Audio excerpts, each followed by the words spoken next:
नमस्ते। आप देख रहे हैं चैनल रूहानी मंथन, जो आपको आत्मीय मंथन करने में मदद करे। दोस्तों, आपका बहुत बहुत स्वागत है। आप देखेंगे, आप जानेंगे कि हमारे शरीर में छठा चक्र कौन सा है, इसकी साधना करने से क्या क्या हमें मिलता है। शरीर की चक्र व्यवस्था को तंत्र में खट चक्र कहते हैं। छठा चक्र हमारा भ्रकुटी के मध्य दोनों नसिका के मूल बिंदु पर स्थान है। इसकी सिद्धि के लिए, इनकी साधना के लिए गुरु के सानिध्य में रहकर यह अवस्था प्राप्त होती है। अनंत आकाश और सूर्य से आने वाली ऊर्जाएं आभामंडल और चक्र के माध्यम से हमारे स्थूल शरीर में प्रवेश करती हैं, जिसके 4 धरातल होते हैं: शरीर, मन, बुद्धि और आत्मा। दोस्तों, यदि आप इस वीडियो को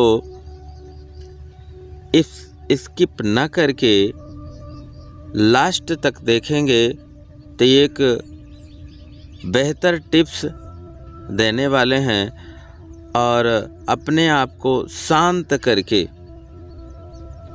इस वीडियो को देखें और मनन करें, अपने अंदर उतारें, और जितना उतारेंगे उतनी जल्दी यह वीडियो के माध्यम से आपकी खट क्रिया और जो भ्रकुटी है के मध्य है, जो आँख है जिसे थर्ड आई कहते हैं, वो आज्ञा चक्र जगने में विशेष मदद करेगी। इस वीडियो में हम जानेंगे हमारे शरीर में आज्ञा चक्र की भूमिका। दूसरे नंबर पर चक्र के असंतुलित होने से क्या होता है। तीसरे नंबर पर आज्ञा चक्र जगाने का, जागृत करने का शुभ मुहूर्त। चौथे नंबर पर हम जानेंगे कि यह शास्त्रीय संगीत का संबद्ध रूप। आज्ञा चक्र में 5वें नंबर पर हम जानेंगे आज्ञा में कुल कितनी पंखुड़ियाँ होती हैं। 6ठे नंबर पर हम जानेंगे चक्र में कौन कौन से मनुष्य विकास के लिए उत्तरदायी हैं। 7वें नंबर पर दोस्तों हम जानेंगे पीयूष ग्रंथि या हाइपोफिसिस सेरेब्रल क्या है, इसमें कौन कौन से हार्मोन्स निकलते हैं इससे।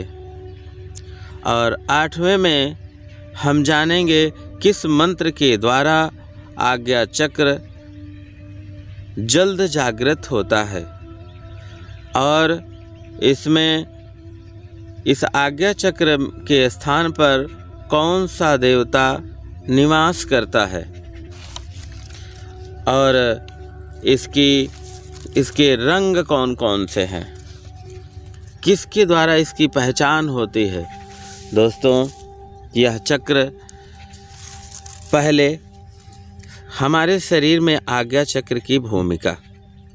भूमध्य में आज्ञा चक्र का संबंध हमारे मस्तिष्क के कार्यकलापों, स्नायु तंत्र से है। इसे तीसरी आँख भी कहते हैं। अवचेतन मन से संपर्क साधने का यह श्रेष्ठ केंद्र है। यहाँ से व्यक्ति ज्ञान की ऊंचाइयाँ छू सकता है। आज्ञा चक्र विचारों के धरातल को प्रभावित करता है। यह ध्वनि से आगे प्रकाश का क्षेत्र है। प्रकाश ऊर्जा का ग्रहण, भंडारण और प्रसारित अथवा नियंत्रित होता है। यहीं से साधन ध्यान में इस केंद्र का विशेष महत्व है। सूक्ष्म शरीर को भी यहीं से प्रभावित किया जा सकता है। इसका संबंध पीयूष ग्रंथि से है। मान्यता, प्रतिष्ठा, इंद्रियों, मानसिक शक्ति और आंतरिक विकास इसी के द्वारा होता है। यह हमारा छठा चक्र है जो साधन ध्यान में अहम भूमिका निभाता है। यहीं से हमारी आध्यात्मिक शक्तियों का उत्थान होने लगता है, पूर्ण विकास होने लगता है। यह इंद्री, यह तीसरी आँख, यह आज्ञा चक्र। आज्ञा चक्र ही क्यों कहा गया है? आज्ञा चक्र अर्थात आकाश मंडल, आध्यात्मिक ज्ञान इसी थर्ड आई से प्राप्त होता है। इसके जागृत होने से हमारे शरीर में जो मन है वो एकाग्रचित हो जाता है, एकाग्र होता है। कहा गया है कि मन के मारे हार है, मन के जीते जीत। इस प्रकार की उक्ति हमारे सद्ग्रंथों में मिलती है कि मन को योगी जन हजारों वर्ष तपस्या करके रोकते थे और यह रोकने की एक अद्भुत स्थान है जहाँ से हम अपने मन को रोक सकते हैं और बहुत भयंकर विनाश से बचा जा सकता है। आइए दूसरे चक्र की असंतुलित होने से क्या होता है।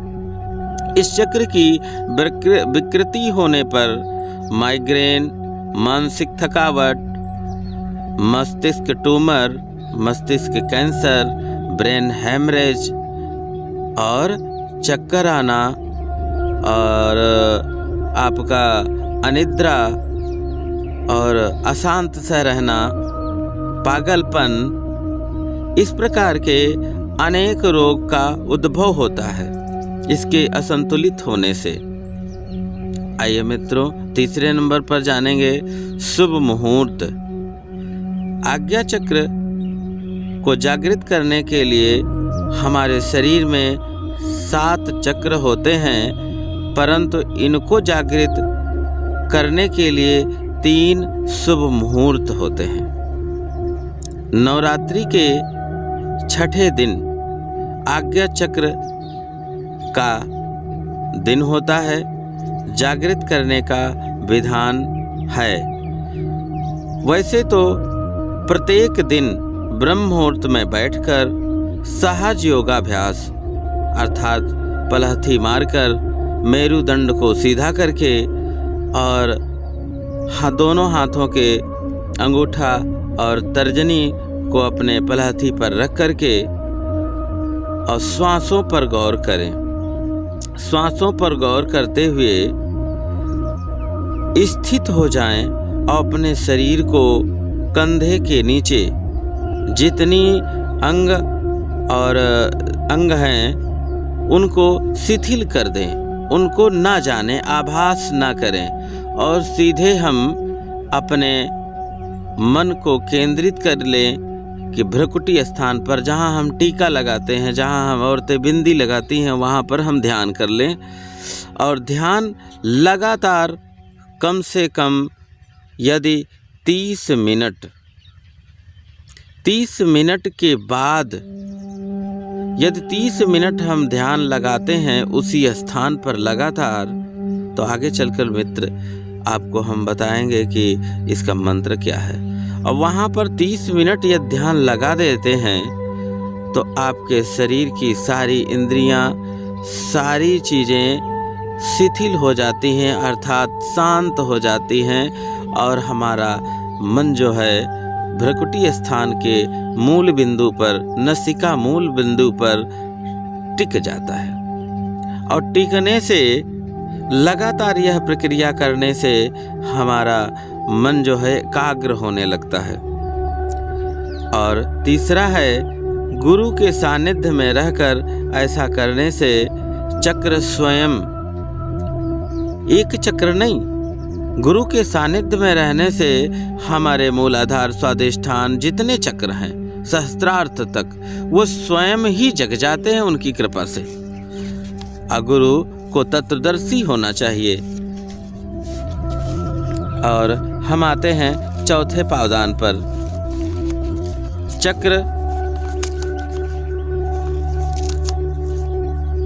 और संगीत संबद्ध रूप, अर्थात हमारा यह जो आज्ञा चक्र है, इसमें कौन सी संगीत का लोलुपसा रहती है। जिसका यह चक्र जग जाता है वह व्यक्ति किस संगीत के रूप में सुनना चाहता है। आज्ञा चक्र जिसका जागृत होता है उसे शास्त्रीय संगीत में बड़ा ही आनंद आता है। ऐसे महापुरुष को रात्रि में आकाश की ओर देखना अच्छा लगता है।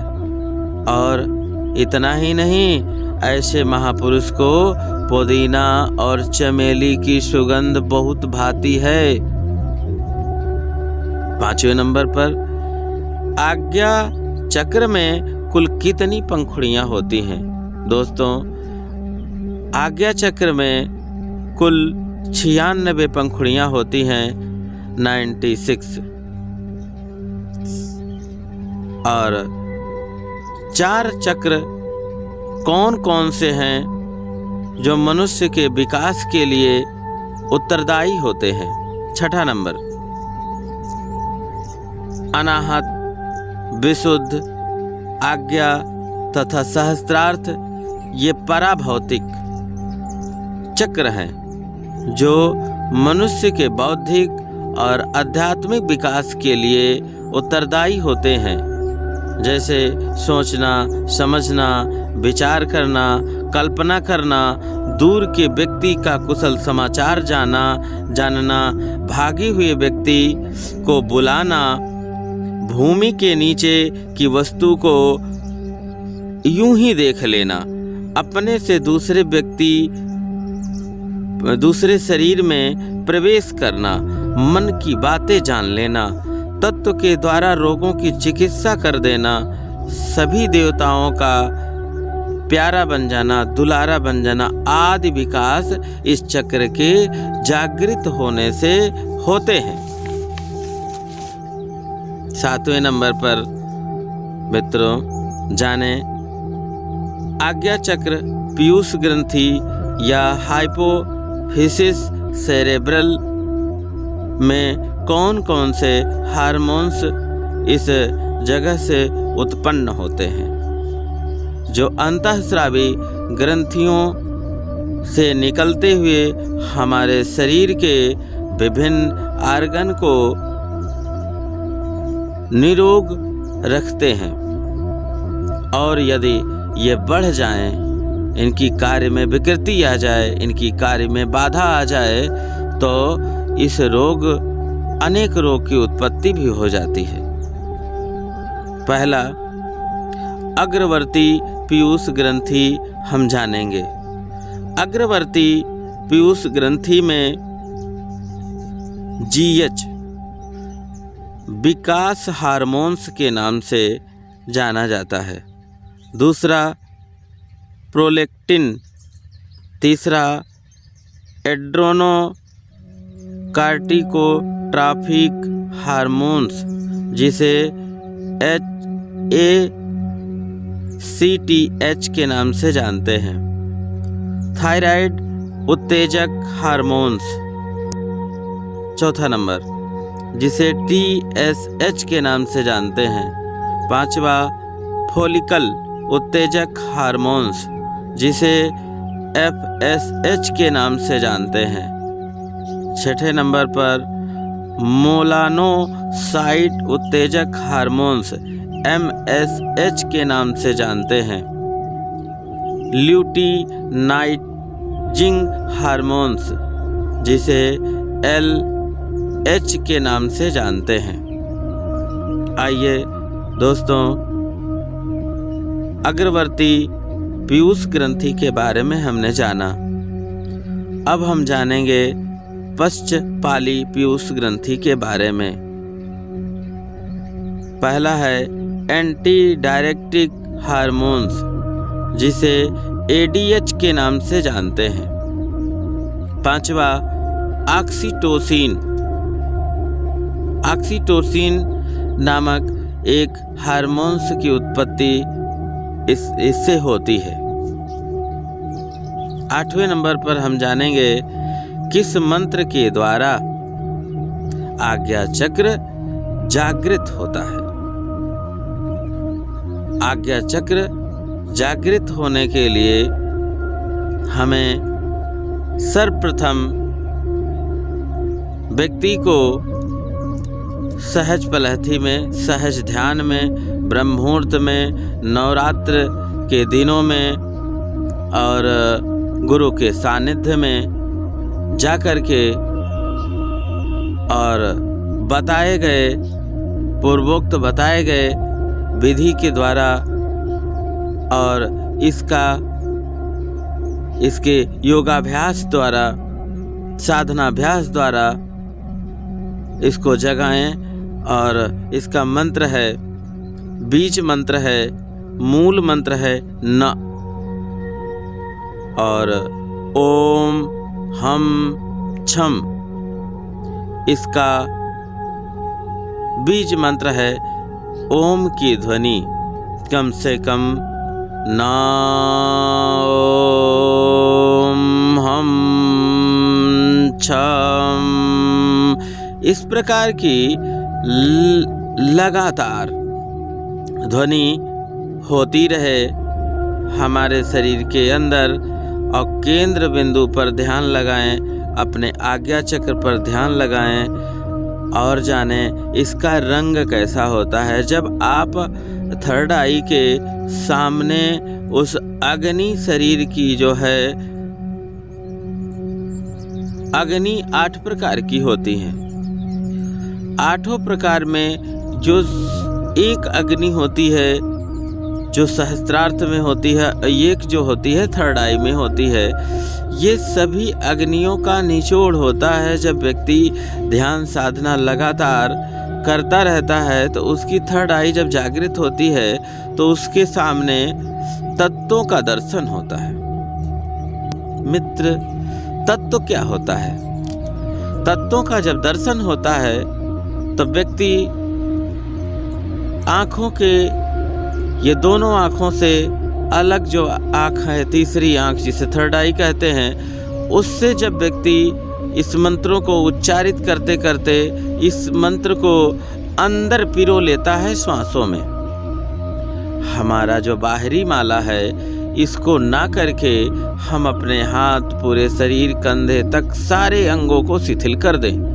फिर जब हम ध्यान की अवस्था में जब जाते हैं, मन जब केंद्रित हो जाता है हमारा, तब श्वासों की माला बना लें इन मंत्रों द्वारा।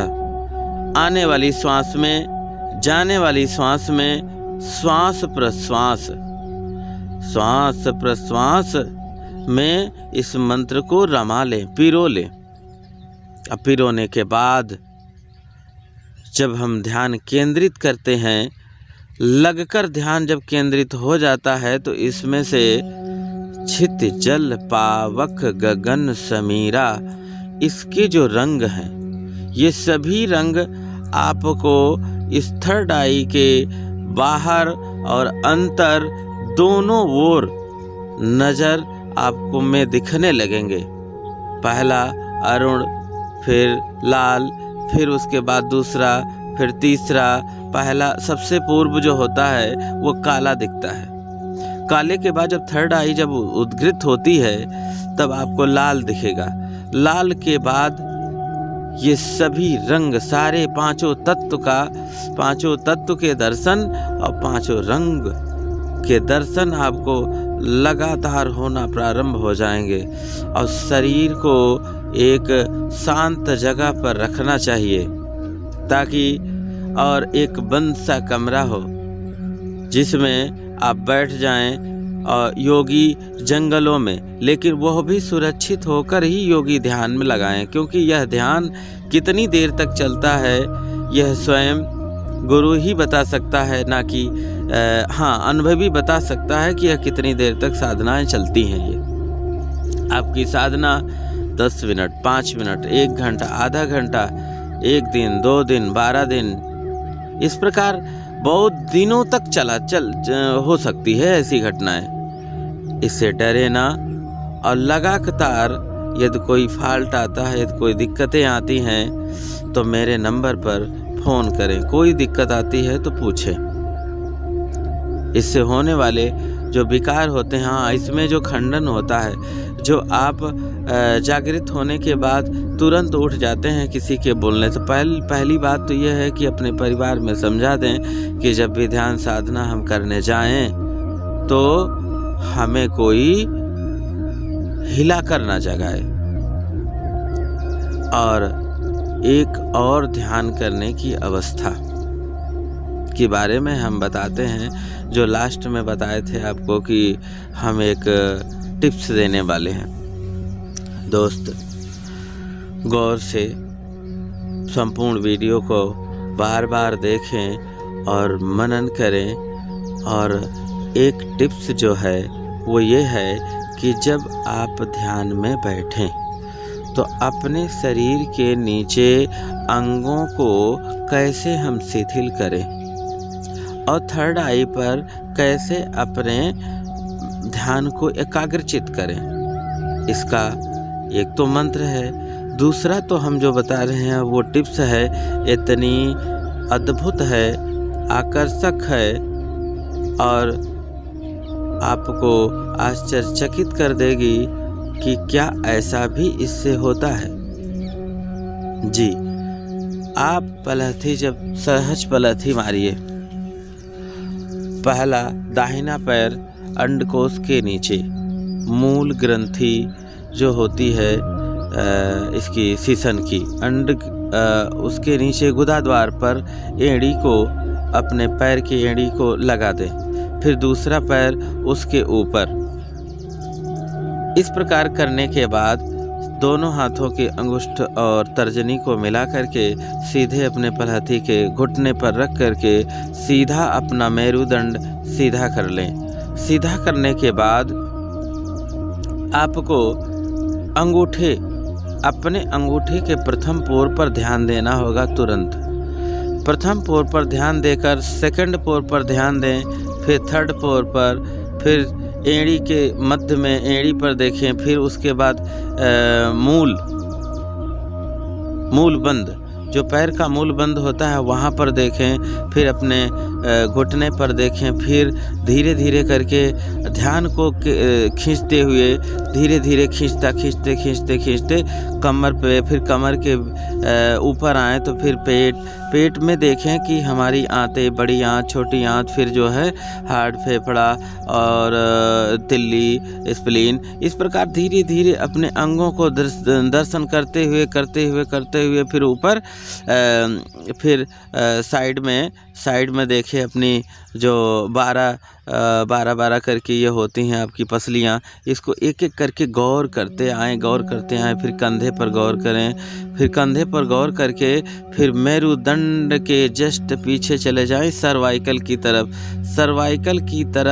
सीधे जाने के बाद आप सीधे शिखा की तरफ आएँ। शिखा की तरफ से सीधे मस्तिष्क के मूल बिंदु पर आएँ।